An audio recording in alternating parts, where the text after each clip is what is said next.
ឃើញស្នាមញញឹមកូនចង់ឃើញមកសប្បាយតែពេលនេះអ្វីគ្រប់យ៉ាងខ្លាំងប្រែព្រោះតែលោកញ៉ាំម្ដាយឃ្លាតឆ្ងាយឃ្លាតគ្មានថ្ងៃជួបស្រ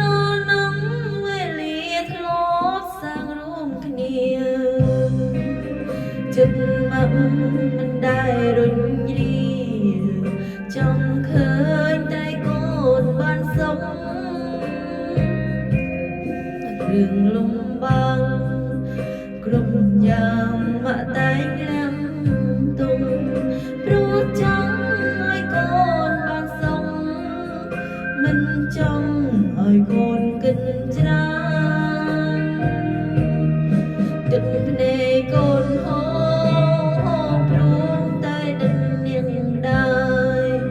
ស្រណំគ្រាធ្លាប់សប្បាយ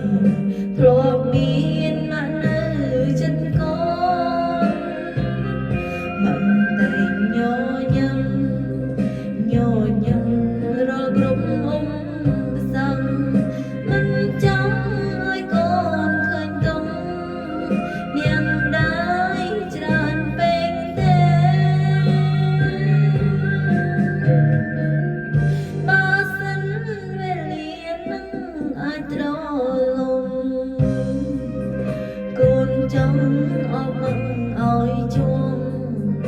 មិនឲ្យចាស់ឆ្ងាយពីកូនតែពេលនេះគ្រប់យ៉ាងបានត្រឹម